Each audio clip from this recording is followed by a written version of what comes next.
Всем здравствуйте.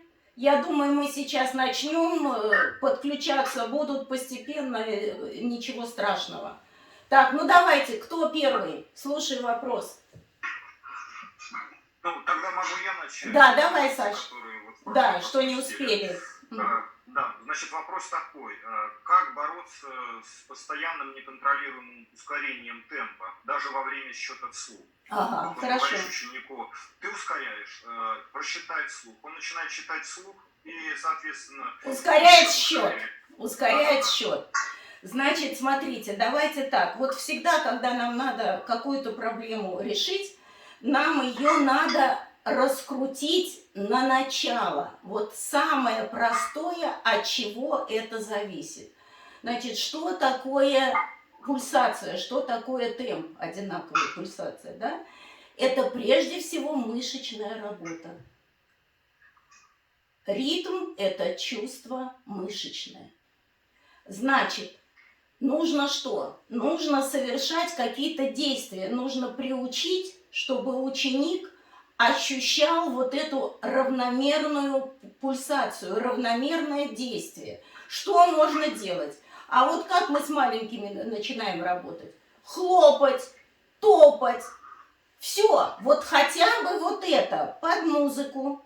Можно это делать, можно делать без музыки. Приучить, чтобы ученик чувствовал постоянное равномерное мышечное движение.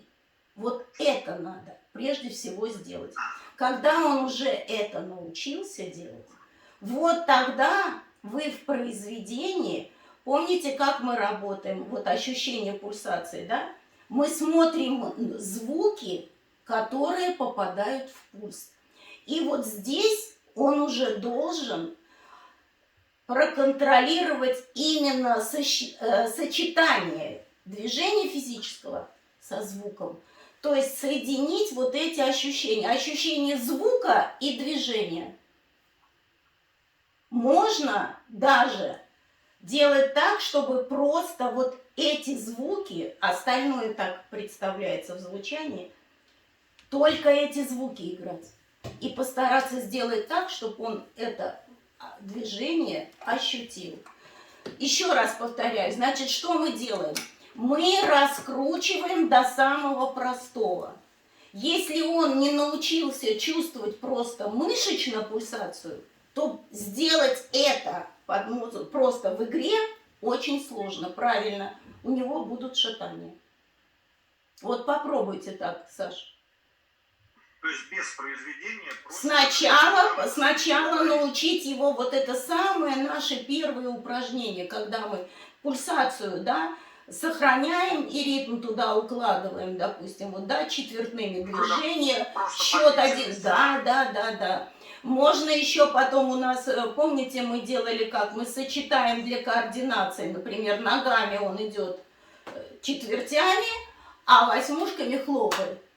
Вот, то есть приучить к контролю за движением, а потом уже переходить на произведение, но тогда уже точно зная, в какой звук он попадает движением, которое контролирует. Вот, и тогда я уверена, что все будет нормально. Давайте дальше. С этим посидеть. И надо посидеть, и надо, чтобы не было этой проблемы постоянно, ее надо до начального уровня раскрутить, чтобы вот эта база у него была. Тогда уже легче будет дальше работать. Так, давайте, слушаю дальше вопросы. Андрей, слушаю. Ну, давайте я задам вопрос. Вот меня интересует такой момент. Допустим, при занятиях по методу укрупнения кадров, допустим, автоматическая игра получается на протяжении какого-то небольшого фрагмента, скажем так, от пульсации до пульсации. Ну, то есть, если повторил его там 2-3 раза, уже все действительно получается вполне так нормально. А при попытке объединить несколько таких фрагментов в какой-то более протяженный, ну вот мы один фрагмент... Ну, фразу, допустим, да. Да, понятно. Там надо вспомнить, что же дальше-то играть после каждого вот такого маленького кусочка. Так, Получается, что дальше у нас идет контроль опять по каждой ноте, и никакой автоматической игры не получается. Понятно, что, наверное, это все не сразу как-то, но вот как подойти к этому методически, как работать над этим моментом? когда мы работаем над произведением, у нас задача какая? То есть в идеале мы должны к чему прийти? Вот этот вот художественный образ еще. Что мы должны контролировать? То есть как происходит исполнение вот этого готовый образ. Что мы там должны контролировать в идеале? Как вы считаете? В идеале, вот мы что такое вот произведение уже готовое, что оно у нас должно представлять в мозгу? Ну, наверное, это вот какой-то поток энергии, Так, как бы, которого нам должно хватить вот от начала до конца произведения. так, физически. Основной это он у нас образ-то из чего? Ну, и, конечно, звуковой образ. Звуковой. То есть у нас задача сделать так, чтобы то, что мы представляем, чтобы на автомате делалось. То есть не контролируя уже никаких мелких движений, никакой. То есть мы создаем, это же на самом деле для человека естественно, если ощущения соединяются в представлении. У нас должны все двигательные ощущения, все, что вот это сделает, это у нас превращается просто в нашу готовность мышечную, направление энергии и как бы контакт вот общий с клавиатурой, с инструментом, то есть это все входит вот в этот поток. А управляем мы только звучанием. Только звучанием. Вот теперь мы раскручиваем, что мы делаем, когда мы работаем по принципу укрупнения. Вначале мы каждый звук, да, мы его представляем как единство звука и ощущения двигательного.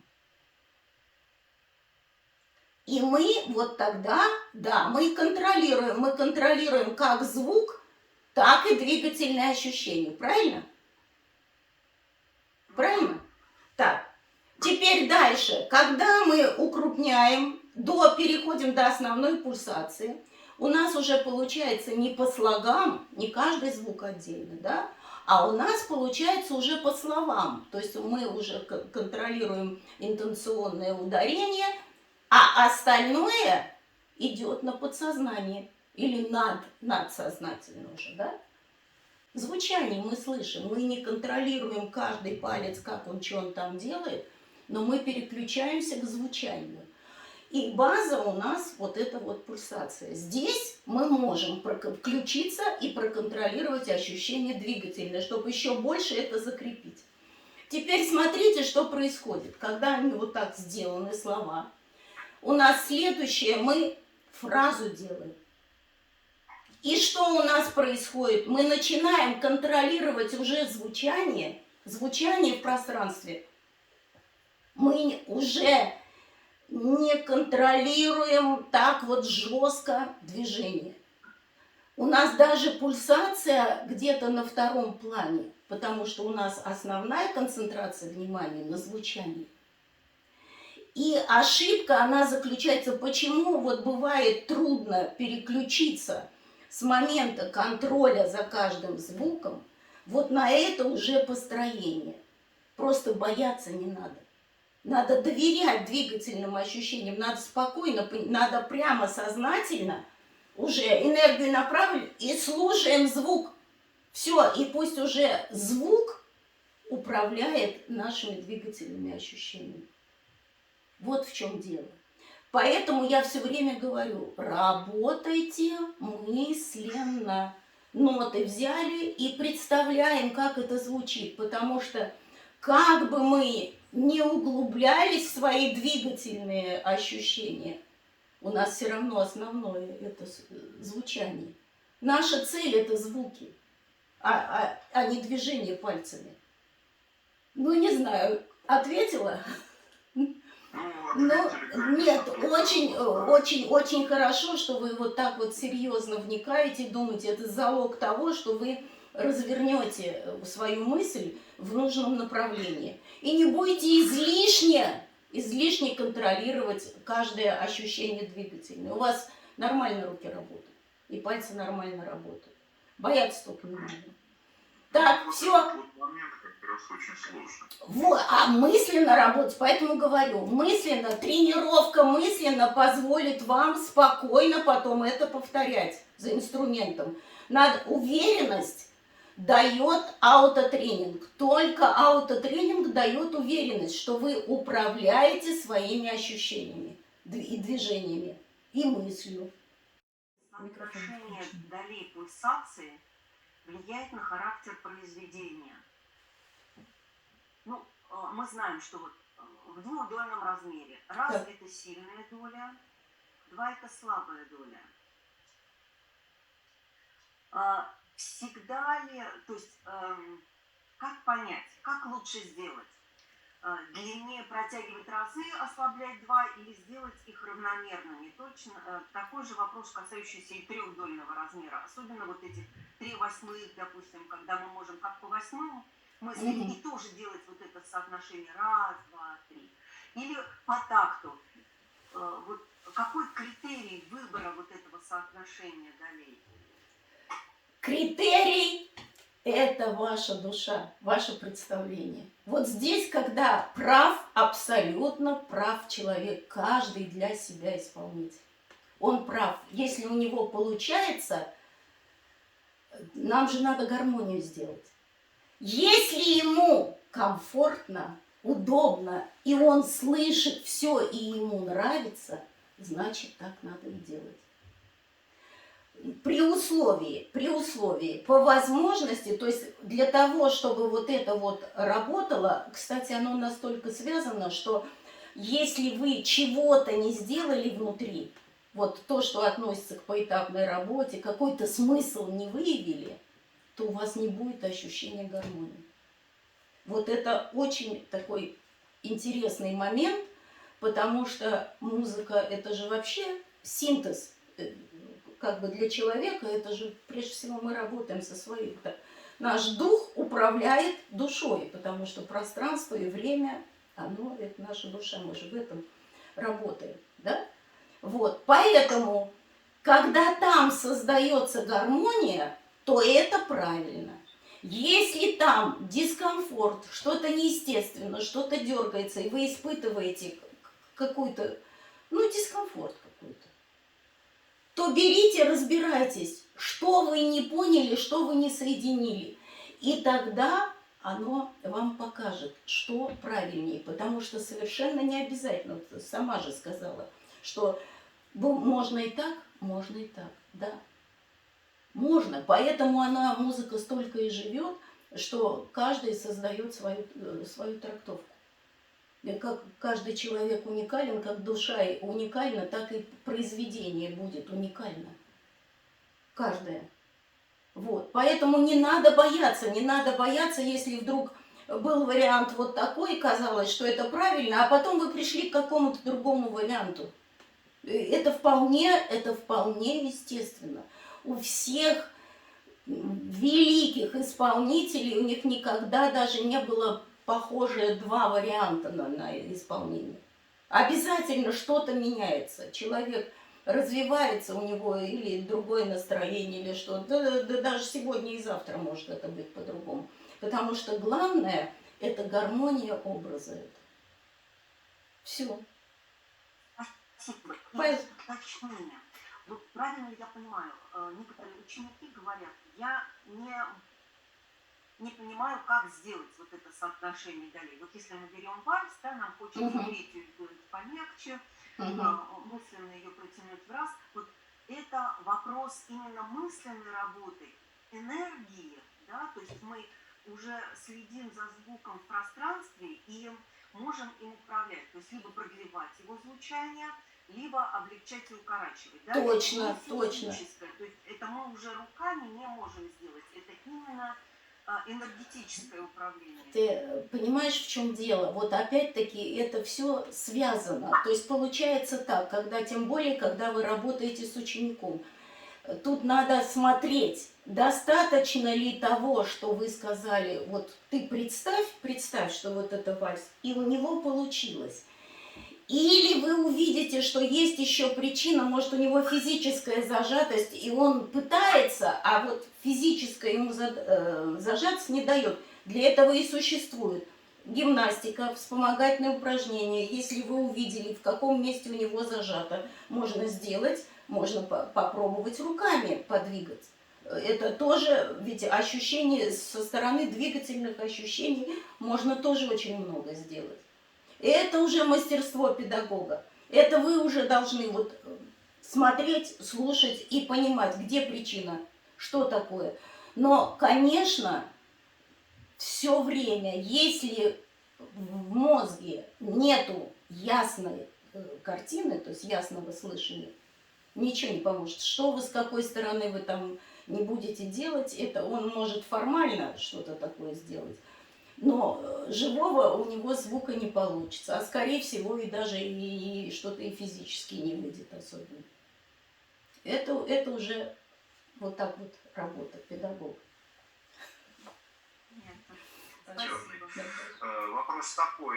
Как правильно работать над подкладыванием большого пальца во время исполнения арпеджио, так, чтобы этот звук не выделялся на фоне остальных? Потому что некоторые играют, подкладывают большой палец, и он у них прямо выскакивает. Ага. Так, вообще, все, что касается техники, это однозначно идет раскрутка до начального самого простого движения. Значит, первое, если мы говорим, вообще, даже не про первый палец, а про все сначала. Что у нас должно быть? Вот что у нас является базой техники, то есть с чего мы начинаем вообще занятие техникой? Какие ощущения уже у нас ученик должен уметь вызывать и чувствовать, да? У нас обязательно ощущение мышц спины, правильно? То есть это сразу, вот он сел, значит, он должен проверить, что у него там включил. Так, руки снизу, руки обязательно как двигаются, плечи свободные, все. Так, теперь движение пальцев. Мы кладем руку на ладонь, и, пожалуйста, мы можем вместе, мы можем по одному, каждый палец. Вот что важно. И важно понимание движения и покой. То есть вот закончилось движение, и все. Так, вот это все подготовительное. Первый палец, он должен спокойно, так, вот так будет виднее вам, да? Вот работает у нас первый палец. Он должен из ладони. Очень часто что бывает у учеников? Вот эти мышцы не работают, вот играют вот так. Вот. Здесь у нас есть подготовительные упражнения. Вот. Любое даже просто подтягивание, оно вот эту мышцу включает. Это надо обязательно чувствовать. И дальше вот у нас работает первый палец. Вот он раз, все. Раз, лежит. Вот если он это уже умеет, тогда вы объясняете ему как. Что такое? Вот, значит, как у нас идет в гамме, да? Каждый палец работает и проверяем освобождение. Так, ну, наверное, опять вот так надо делать. Вот, смотрите. Значит, вот как у нас работает первый палец. Мы там уже сделали вот так. Мы можем еще сделать вот ощущение. Также можно на крышке сначала. Вот последний сустав. Видно, да? Да. Вот у нас что получается. Потому что он приводит в движение клавишу. Здесь это тоже нужно объяснить и говорить, что вот мы клавишу приводим в движение, а там получается звук. Все. То есть это не удар, это не нажим. Это вот ощущение движения вместе с клавишей. Вот, все, и проверяем покой. Теперь дальше у нас что происходит? Когда он отыграл, вот у нас второй начинает работать, этот идет на место уже туда. Если после третьего, видите, вот он уже соприкасается с клавишей. И точно так же, таким же движением он легонько приводит клавишу в движение. То есть, что здесь важно? чтобы, ведь иногда объясняют, говорят, вот, вот в чем дело, это очень распространено, это традиционное обучение, вот подняли вот туда, это путь к тому, чтобы как раз было, потому что не кисть работает, работает палец, рука должна быть абсолютно спокойно лежать, если не зажата запястье, вот, она, видите как, вот смотрите, что происходит, она вообще не дергается. Она вообще лежит после 4-го пальца, вот подкладывание. То есть, еще раз, нужно понимать, что у нас работает и какое действие мы совершаем. Все, вот если это понимать, то это сразу спокойно можно сделать. Значит, еще раз, любые движения для того, чтобы освоить какой-то прием, мы раскручиваем до самого начала. И сначала учимся управлять пальцами, руками вообще в воздухе, понимая, что происходит. Потом на крышке пробуем, потом только присоединяем к этому клавишу. Так. Степан, вот такой вопрос. Вот очень часто ученики не занимаются самостоятельно дома. Вот каким образом мотивировать их к тому, чтобы они самостоятельно занимались, и чтобы не от урока к уроку, а чтобы они все-таки делали, вот, выполняли задания самостоятельно очень так, хорошо? Оль, ну этот вопрос, вот на него такого прямого ответа на каждого ученика даже невозможно дать, это надо знать, какой ученик и какая у него вообще мотивация играть на рояле. Понимаешь, потому что вот отсюда тогда можно, ну сейчас я скажу какие-то общие вещи, ну, например, если ребенок пошел и ему нравится играть на публике, тем более, что у нас постоянно, значит, вот тут и можно говорить, если ты хочешь на концерте играть, давай вот так. Чем больше будешь заниматься, быстрее выучишь и лучше сыграешь. Теперь смотрите, но все-таки самое важное, первое условие, это чтобы было произведение, которое ученик хочет играть. Вот однозначно. Переиграть можно кучу пьес, пока не понравится, да? Это первое. Теперь второе. Нужно давать очень маленькое задание. Причем четко по времени. Я вообще считаю, что надо, чтобы вот это же очень связано вообще с режимом дня. Вот живет ученик по часам или вот как придется и просто вот делает вот это надо, вот это надо, вот это надо. Вот.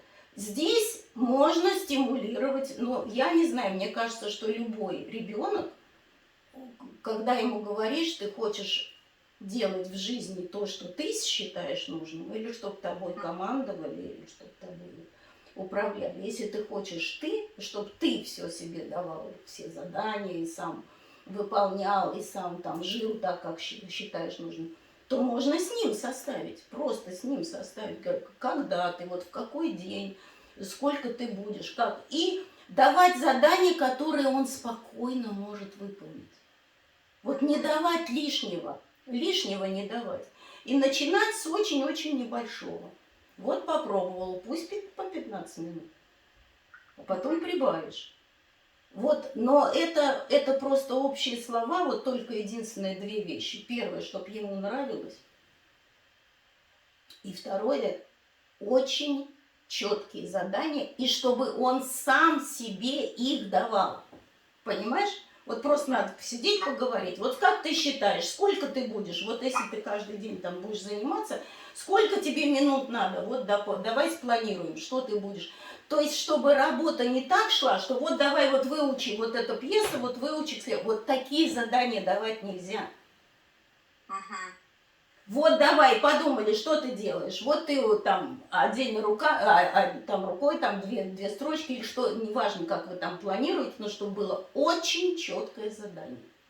И когда он приходит на урок, вот так посмотрел, так, что ты сам себе задавал, так, у тебя получилось с собой управлять или не очень?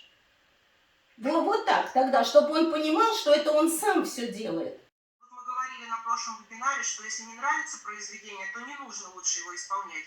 А если наоборот, вот произведение нравится, есть конкретный пример, то есть это не теоретически, я вот сама думаю над этим. Так. Но еще на этапе прослушивания вот какое-то препятствие встречается, и что при мысленном представлении не можешь как бы осмыслить и представить, как это играть. Вот вопрос, нужно ли как бы это преодолеть, стоит ли брать такое произведение, и вообще, какие критерии оценки своих возможностей при выборе произведения, просто чтобы не испортить своим исполнением произведения. Риточка, вот что касается тебя, я считаю, что тебе надо как раз не бояться. Как раз не бояться и брать. У тебя склонность преуменьшать свои Нет, возможности. это действительно сложно. Вот вы сами говорите, что это вот как конкретно вот мазурка Шопена. Вот вы Так. говорите, что сложный жанр, да? Да. Конкретно до мажор. Ну, Вот момент рубата, это что-то невообразимое, я не могу представить. Рита, подожди. Значит, прежде чем играть рубата, раскрутили опять до самого простого, и ты начинаешь работать. У нас первый этап. Ты каждой рукой отдельно, да, даже если в левой руке у тебя там 2 голоса, все равно там ты делаешь отдельно. И сначала что? Сначала ты делаешь точно, единица движения там у тебя чего, четверти, да, на 3 четверти. Ну, неважно. Ты по принципу укрупнения работаешь. Без всякого рубата. Без всякого. Потом, когда у тебя уже сложилось, причем, когда у тебя сложилось уже и правой, и левой, и ты начинаешь небольшие построения делать, вот тогда ты начинаешь экспериментировать. Ты можешь дирижировать, ты можешь двигаться и пробуешь. То есть это уже третий этап. Конечно, ты уже с пространством и временем работаешь. Как ты можешь с ним работать, если у тебя нету этого представления? Вот и все. То есть здесь очень важно ничего не пропустить. Поэтому у вас и есть схема. Вам дается схема для чего? Чтобы вы не пытались, не имея полного уже контроля за звуком, просто так вот играть, ожидая, что вот оно сейчас получится. А да ничего не получится. Получится читка с листа на том уровне, на котором вы, вот, в принципе, можете с листа прочитать. Потому что для того, чтобы сделать этот образ, сделать управляемый вот этот звуковой образ, нужно поработать и по первому, и по второму этапу. Поняла?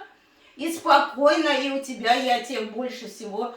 Вот тебе бы я тоже, так же как Андрею, я бы рекомендовала смелее больше заниматься аутотренингом, мысленной работой, тогда вы будете чувствовать свою уверенность. То, что вы делаете, вы должны быть в этом убеждены. Тогда оно и получится. То есть критериев нет. Если ты хочешь, то ты делай, да? Конечно, ты должна просто знать, что ты делаешь. Не примерно вот чего-то пытаться, а понимать, что ты делаешь. Потому что когда ты начинаешь работать над рубато, у тебя проблема, тебе надо не выскочить из этого пространства, тебе надо остаться в этом пространстве и времени, в единстве. И вот ты и пробуешь разные варианты, пока у тебя твой единственный не созреет. Давай.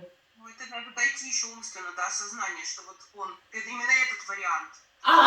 Пробуй, а тебе сразу, тут даже не надо ничего, ты сразу поймешь, хорошо тебе или нет.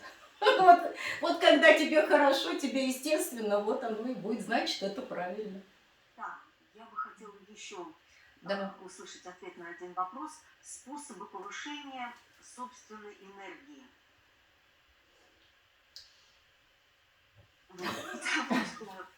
Бывает, кажется, что ты уже выложился, и ученики мне тоже говорят, ну вот я уже все, уже ярче я и не могу представить себе, а со стороны слышно, что недостаточно. Так, ну что я могу сказать? Правильный образ жизни, занятие спортом, концентрация внимания. Вот здесь, если речь идет о, если лично о своей энергии, да, вот как самому, то здесь можно сказать, что это здоровый образ жизни, это очень большая концентрация внимания и очень большая ценность того, что делаешь. Вот, то есть это настолько должно быть важно, что то, что выкладываешь в произведение, это нужно понимать, что это как бы вот, ну как говорят, ну ты общаешься с Вселенной, с космосом, со всем человечеством, то есть ты что-то сообщаешь очень для тебя важное. И ты также понимаешь, что это важно для людей. То есть ты что-то еще делаешь для людей. Это вот для того, чтобы как бы свою энергию, да? Если мы говорим про учеников, то здесь, ну, здесь уже все, ну, можно поговорить о произведении, что здесь. То есть, чтобы он в это произведение вкладывал что-то для него важное. Вот здесь можно говорить о разных вещах. Просто то, что его волнует, какие взаимоотношения с людьми, там, понимание чего-то, понимание, ну, я не знаю, красоты, любви, еще чего-то. Тут нету такого рецепта, но это только концентрация. Ну и плюс то, что я сказала, конечно, образ жизни и все. Если ребенок отсидел там 7 уроков, прибежал, уроки сделал, еще что-то такое сделал, потом пошел на урок, у него просто сил нет физических, то о чем тут можно говорить? Конечно, он не сможет собраться и сыграть. И на самом деле это тоже не такой уж праздный вопрос. Но здесь вот прежде всего значимость того, что делаешь, и тренировка, аутотренинг. Вот как спортсмены тренируются, вот так и здесь. То есть нужно вот, чтобы энергии хватило, и именно вот так. Вот насколько это тебе важно. Ты же хочешь до людей это донести. Если будет мало энергии, не донесешь. Не хватит. Ну и важное, да, что перед концертом мы всегда не разговариваем, мы не растрачиваем энергию. Да, вот хорошо Оксана сказала. Вот это очень важно перед выступлением на сцене. Почему вот и меня учили всегда мои педагоги, и как бы мы учим ни в коем случае не болтать, не заниматься какими-то посторонними вещами, а нужно копить энергию. Даже за день уже. А уж если говорить в день концерта, то это очень важно. Вы посмотрите, вот когда рассказывают о том, как работали актеры, да, вот наши выдающиеся актеры, ведь посмотрите, все молча приходят за 2 часа, а то и за 3 часа до того, как на сцену идти. А у них ведь попроще, они не в звуках, это они обычной речью говорят и управляют. Для чего? Потому что действительно нужно очень много энергии. Вот, так что этим вопросом тоже можно заниматься свободно. Отдельно. Что, Анатольевич? Ну, наверное, с рождения все-таки есть люди, да, как говорят, вот масштаб личности. Ну, изначально им дано много, вот просто чувствуется, да, а есть вот с более такими средними энергетическими способностями. Вот это развивается, или человеку надо просто смириться и по силам брать, опять же, репертуар, или, как говорится, на вырост. Вот все время давать себе возможность роста. Даже если на каком-то этапе ты не добираешь просто энергетически, но играешь на каком-то своем уровне. Ну, Вот, так, есть смысл. Вообще всегда это даже очень многие педагоги, вот, которые в литературе, да, о занятиях, об исполнении, очень многие говорят о чем? Что всегда в работе, когда учатся, да, должно быть 2 направления. Одно должно быть над распахиванием границ, а второе должно быть такое, когда человеку все ясно, все понятно, и он абсолютно свободно это все делает. То есть вот здесь нужно лавировать. И сложные давать произведения, и давать такие, которые 100% получится, чтобы ребенок или взрослый, неважно кто, чтобы человек уверенно себя чувствовал, что он это спокойно может делать. Тогда, конечно, у него больше будет выходить энергии. Теперь вот по поводу того, что дано и не дано. Вы знаете, вот мне очень нравится в нашем русском языке вот это два слова. Вот есть великодушный, да, слово, и есть малодушный. Причем вот обратите внимание, насколько это сложный термин, да, вот с одной стороны великая душа, да, вот огромная душа, и она одновременно, этот же термин, он что подразумевает? Что человек добрый, да, что он снисходительный, что он благородный и малодушный. То же самое. То есть вот маленькая душа. И одновременно он может быть трусом, он может быть какой-то предателем там или еще что-то такое. Вот смотрите, душа, она развивается.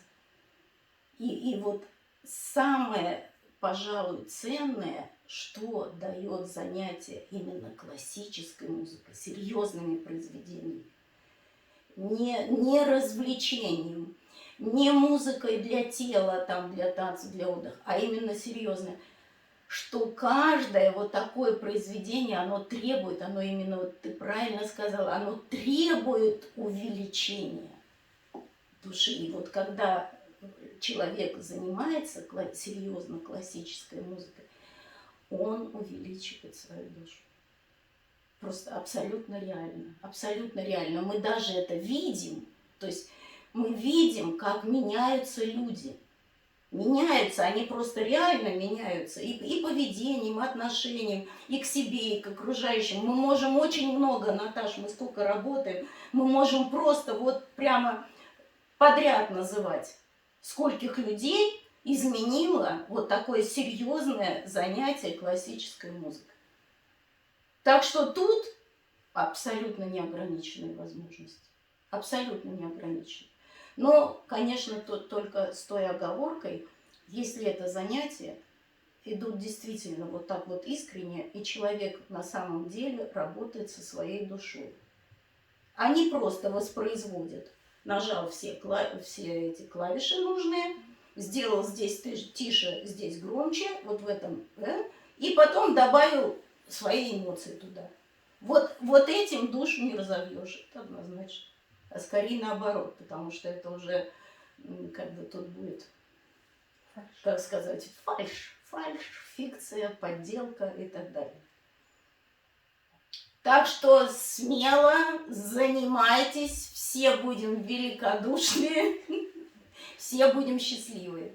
И еще вот одно, да, по поводу того, что вот по поводу гармонии, да, вот как раз вот это, опять-таки, когда мы создаем гармонию, вот это произведение, мы создаем себе ощущение счастья. И тоже оно как бы тут даже не требуется никаких доказательств, потому что именно вот эта гармония души, она и дает вот это состояние счастливой жизни. Что еще? Задам Так, вопрос от давайте. Зульфии Хабибулаевой. Так, Она да. очень просила задать вопрос. Значит, имеет ли значение, в каком возрасте человек приступает к обучению игре на фортепиано?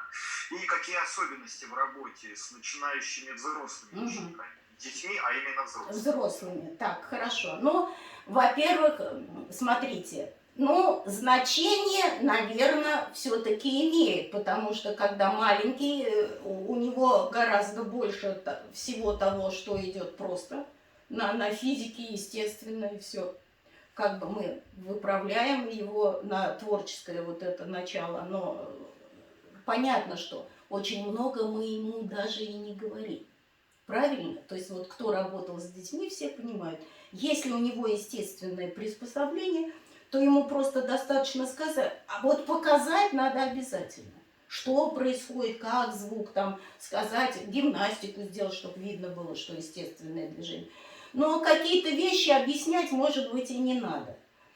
А вот взрослому, чем более точно он будет понимать, что у него происходит с ощущениями, с движениями, тем он быстрее добьется результата. Потому что вот скорость, вот, например, скорость, да, ее же можно мысленно с другой стороны регулировать. То есть именно импульс проверять, импульс работы мысли. мысленно концентрироваться на каких-то ощущениях и тренировать эту скорость. Вот, то есть разница, она скорее только в том, что вот для взрослых больше всего говорится, чем говорится для детей. С детьми гораздо больше приспособлений. Но мысленная работа, она остается та же самая, что дети, что взрослые. Это самое освоение техники, все равно нужно владеть телом, все равно нужно эти все вещи проходить. То есть тут никакой разницы нет.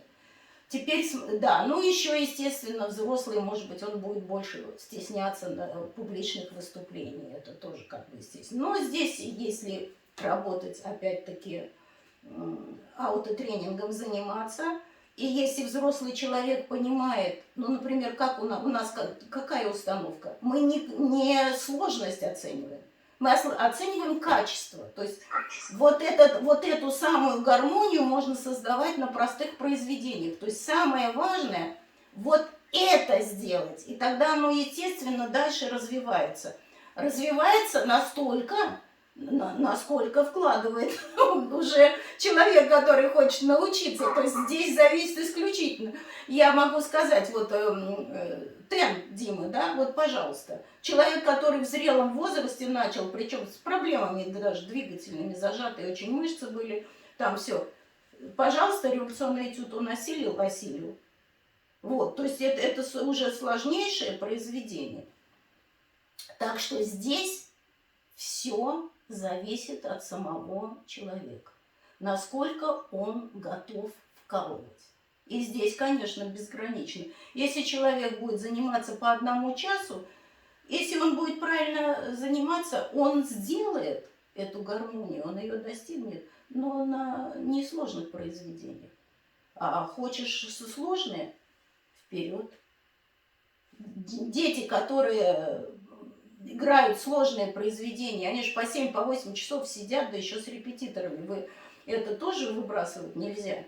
Если человек взрослый хочет того же, ну, садись, занимайся по 5 часов. И достигнешь этих результатов. Вот и все. Здесь на самом деле достаточно просто. Это уже какие амбиции и к чему человек стремится. А дорога, когда идет путь от представления и работа с представлением, вы же все понимаете, все знают, сейчас йога очень популярна. Это тоже понятно, что человек может и в зрелом возрасте начать. Сейчас, а видели вот там танцы со звездами, потом вот этот ледниковый период. Вы посмотрите, что люди никогда не занимались, они начинают. Там же тоже достаточно сложная координация. Ну и все. И кто очень хочет, он и делает. Так что здесь нужно, опять-таки, просто смелее. Если очень хочется, делай. Никаких препятствий. Я бы сказал, больше, конечно, это все от желания зависит. Конечно. Если желание есть, то человек начинает искать возможности. Да. А здесь мы ему даем возможность. То есть вы понимаете, что вот мы сейчас с вами все время говорим, как работать. То есть одно дело, когда тебе говорят, ты 100 раз повтори, ты посиди вот это вот, там, гаммы, арпеджио, там, поиграй по 5 часов, там, допустим, 3 месяца. И, может быть, потом у тебя пальцы будут бегать. Вот это одно. А другое дело, когда тебе сказали, подумай вот это, раз, и ты сыграл. Так это, конечно, совсем другое дело. Значит, путь есть. Все зависит от самого человека. Мне пришел вопрос. Какие особенности мыслительной работы на каждом этапе музыкального произведения? Так, хорошо. Давайте так, если мы говорим про мыслительную работу, то у нас есть с вами 2 направления. Первое – это контроль за мысленными действиями, когда мы работаем, да, по схеме, по принципу укрупнения. А есть мысленное исполнение произведения, да, это отдельная работа, аутотренинг, которая тоже может быть, оно может быть, эта работа может быть также по схеме, поэтапно, то есть с какими-то определенными задачами, только не играя, А чисто представляя, да, ну, например, вы взяли, работаете над каким-то эпизодом, если вы по первому этапу работаете, значит, ваша задача, вы одноголосно слушаете и проверяете, как вы каждый звук представили, взяли, да, еще и с освобождением. Правильно? Потом вы переходите к какой-то пульсации, потом вы контролируете там цельность фразы, да. Это работа мыслительная при непосредственном участии рояля, да, ну вот, то есть вы уже делаете конкретно, исполняете потом это. Правильно, всем понятно, да? То есть в самом процессе исполнения у вас тоже внимание переносится на какие-то вещи. То есть вы можете каждый звук контролировать, вы можете концентрироваться на пульсации, вы можете концентрироваться на целостном построении. Это относится и к первому этапу, и ко второму этапу. Понятно, да? Вот теперь, значит, это то, что касается непосредственной работы за инструментом. Вот как там работает мысль. Это ваша схема, и это ваш принцип укрупнения, и где вы соединяете двигательные и слуховые ощущения. Теперь смотрите, у вас же есть еще одна работа, когда без инструмента. Когда вы берете ноты, вот вы только начали произведение изучать, и вы начинаете представлять, как будто вы играете. Вот смотрите, что здесь будет. Это естественно, что если вы взяли новое произведение, вы еще его толком-то не играете. Что вы там можете представить? Конечно, не все. Конечно, не все. У вас достаточно размытый образ. Это примерно то же самое, что у вас происходит, вот когда вы сдаете чтение нотных текстов. Вот вы получили незнакомое произведение, что-то у вас в мозге там есть, и вы начинаете примерно вот это представлять. И тогда получается, что вы, когда вы над этим работаете, вы понимаете, что вы еще, где у вас мутно.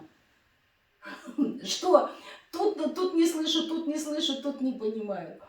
Вот это получается, что вы с другой стороны подходите тоже к созданию вот этого образа. То есть он у вас сначала просто мутный.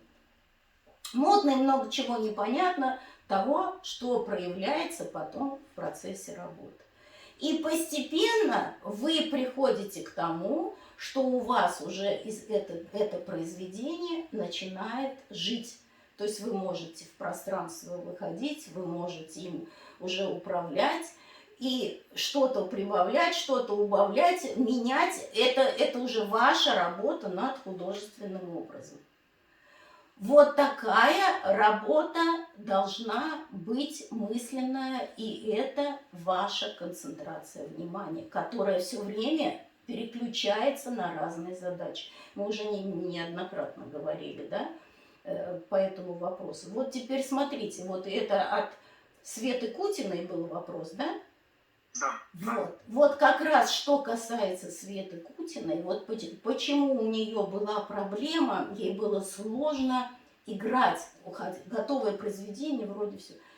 Потому что она чересчур контролировала каждый звук. Вот, то есть у нас получается, когда мы исполняем, то есть это третий этап работы, да, вот мы сделали образ. Что нужно? На чем нужно концентрироваться? Только на звуковом образе. Физически, мы говорили, вы можете, вот мышечный настрой, то есть посылать энергию куда надо, и ощущение вот, ну, в этих самых, в кончиках пальца, то есть соединиться, чтобы переходила энергия. В крайнем случае вы можете включиться в пульсацию, чтобы мышцы еще раз туда, как следует, взять в управление. Все. Вы не можете думать, вот сейчас я вот этот звук, вот как я тут его взял, вот как я вот этот я сюда, вот этот я тише, все. Как только вы это сделаете, у вас все развалится. Потому что вот этот художественный образ, он держится сплошной энергией, и там уже эти звуки взаимодействуют между собой, и нельзя никуда лишнее внимание уже посылать. Вот в чем дело.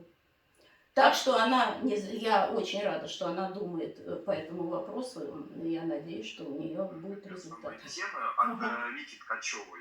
Так. вопрос. Значит, Светлана Степановна, как вы видите дальнейшее развитие нашей школы в условиях пандемии, в условиях каких-то ограничений?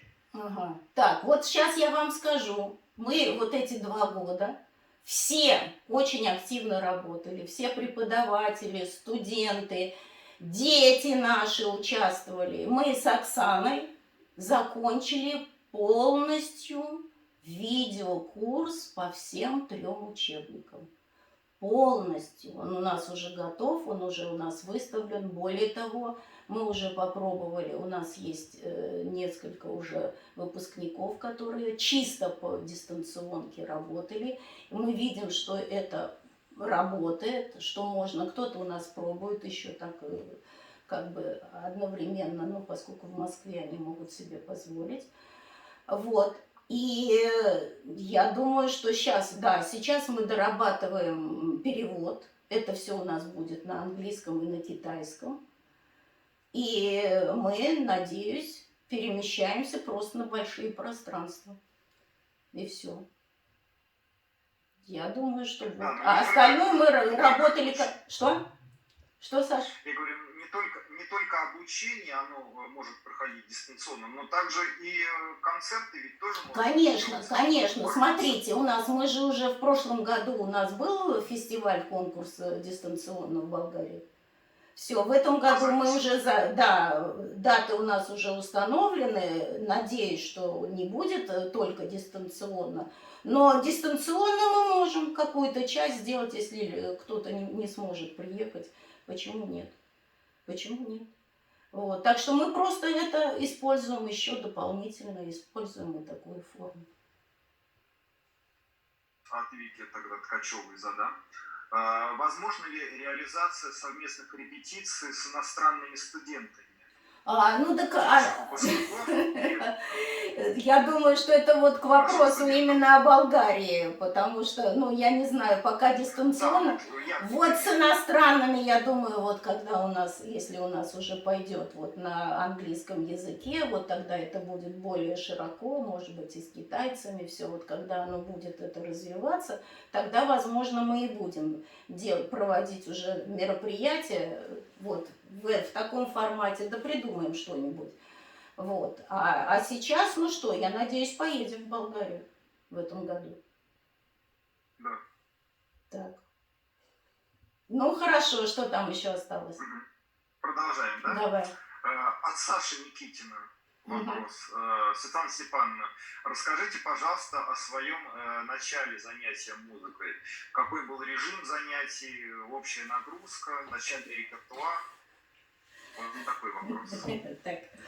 Но, во-первых, у меня не очень-то как бы традиционно. Я начала по меркам профессиональным достаточно поздно заниматься, 8 лет. 8 лет мне было, брат сам пошел и меня с собой, значит, повел в музыкальную школу. Вот. Но у меня был очень хороший педагог, она меня ничего не заставляла, она просто говорила, что она, ну, не надо меня учить. И я сейчас уже задним числом я понимаю, что я этюды не этюды играли. Так, зачет, этюд надо там за 2 дня взял, что-то пошел, сыграл. То есть я играла в основном с листа вот, произведений. Папа мне привозил. Да, мы жили в закрытом городе. В Сарове, это закрытый город, он и сейчас закрытый, тогда раньше вообще был закрытый. Вот. И я просто играла. Я даже не понимала, как это можно отдельно руками учить. Вот так вот это было все примерно. А в 12 лет был первый сольный концерт. Я с оркестром играла. Там, значит, Кабалевского концерт, потом Гайдна концерт ре мажорный, детский альбом Чайковского из времен года, патетическую сонату целиком. В общем, там что-то такое, очень много чего.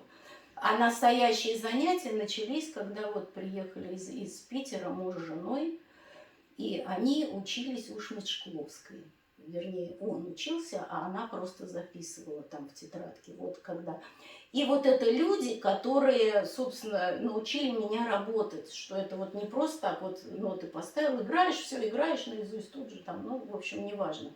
это люди, которые научили меня работать. И вот тогда уже, но это уже было, я школу-то закончила 7 классов. Вот. И вот после этого, да, вот тут уже я стала писать себе там, ну, 3 часа, там, 4 до школы, там, после школы заниматься. Вот тут уже начался какой-то серьезный подход. Так что, ну, как сказать, ну, никто никогда, конечно, не заставлял. Да, родители не собирались, чтобы я музыкой занималась. У меня никого нет, музыкантов в роду. Вот. Ну, а потом так, что в Гнесинку меня приняли без экзаменов. Меня привезли. Раньше, знаете, как было? Раньше представители министерства ездили, вот специальный был отдел, они слушали, находили талантливых детей, потом их привозили в Москву, там. В общем, раньше было очень, это все серьезно, причем это не только в музыке было, это было везде, я знаю, там и в спорте, все. И вот так они привезли, и меня приняли сразу без экзамена. А после второго курса я поступила в консерваторию Санкт-Петербург. Но в порядке исключения меня разрешили сдавать со всеми на общих основаниях, с теми, кто закончил училище. Ну и все, я поступила.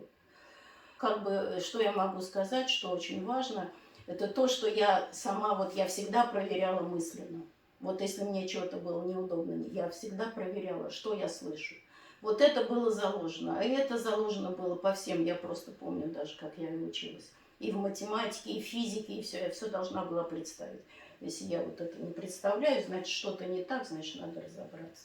Вот, наверное, вот это вот и потом и привело вот к этой системе, вот к пониманию того, что все в мозге, что вот именно все зависит, и все можно с той стороны это сделать. Спасибо. Мгм. Да. До свидания.